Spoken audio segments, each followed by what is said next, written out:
The strangest part of this experiment isn't that every mouse died. It's that they died in a world built to keep them alive. No hunger, no disease, no predators, no cold, no real danger at all. Food was always there. Water never ran out. The space was clean, warm, and protected. On paper, it was paradise.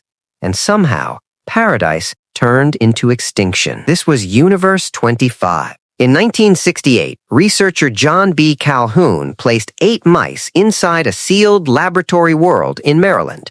4 males, 4 females. That was it. The enclosure had everything they needed to survive. Nesting spaces, tunnels, constant food, endless water, stable temperature, and no outside threat. Calhoun believed the space could support nearly 3,800 mice.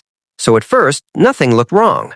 For the first few months, the mice explored, settled in, and started breeding. Then, the population began to rise fast. Every 55 days, it doubled.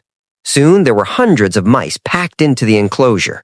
They climbed through tunnels, slept close together, raised pups, and filled the space with movement. From the outside, it looked like success.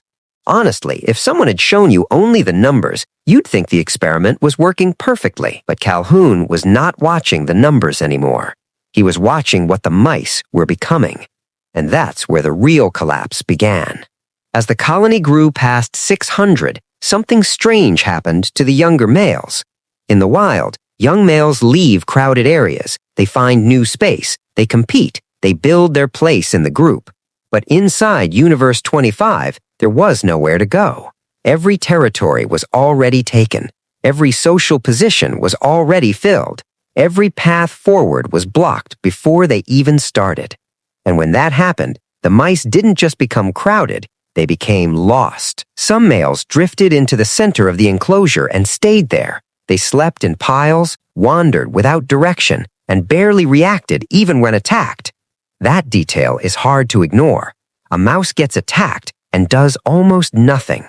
No real fight, no escape, no urgency, just absorbs it, then moves a little and lies down again. Others went the opposite way. They became restless and aggressive. They invaded nests, disrupted mating, attacked without clear purpose, and moved through the colony like they had forgotten the rules of their own species. Same world, same food, same safety. 2 completely different failures. Some gave up.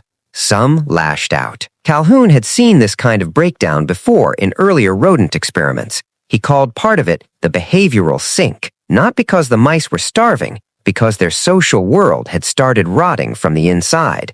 Then, something happened that Calhoun hadn't expected. The colony began changing in ways that were harder to measure than population numbers. The physical environment was still functioning exactly as designed. Food was available, water was available, shelter was available. But normal social behavior was becoming increasingly unstable. Mice that should have been building territories no longer did. Mice that should have been raising young struggled to do so. Behaviors that had once organized colony life were becoming less reliable with every generation. Nothing in the enclosure had broken, yet the colony itself was beginning to lose the ability to function normally. It was as if the system could still support life, but no longer support a healthy society. Then, the females began to withdraw. Many climbed into the highest nesting areas and stayed away from the chaos below.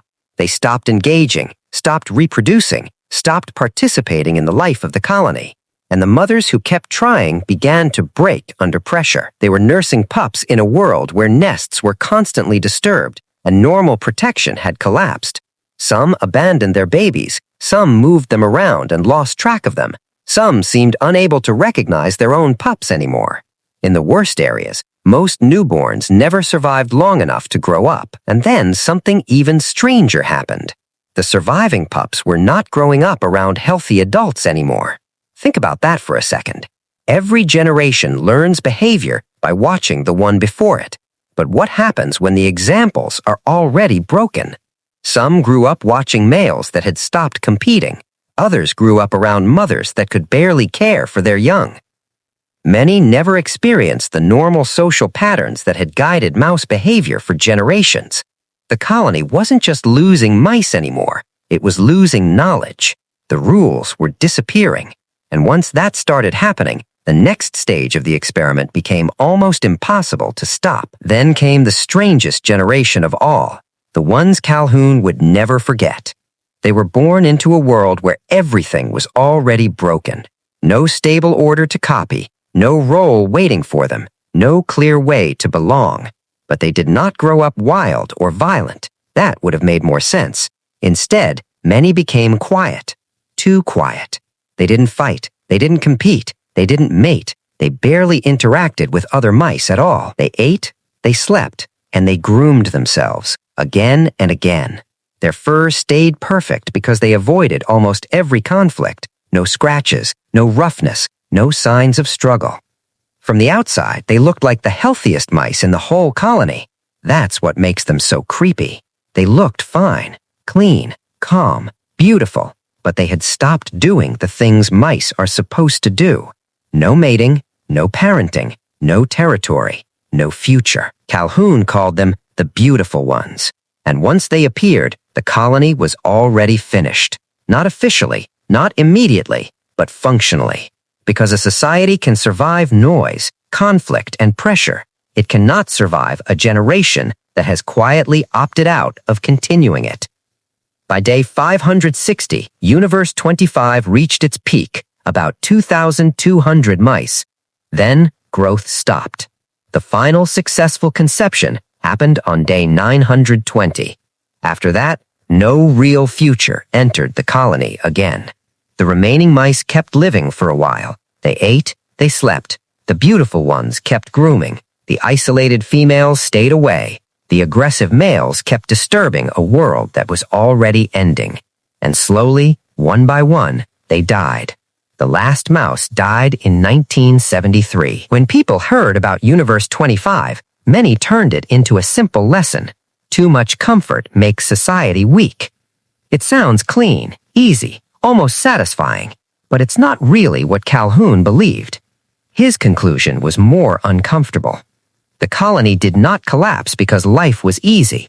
It collapsed because there were no meaningful roles left for too many of its members.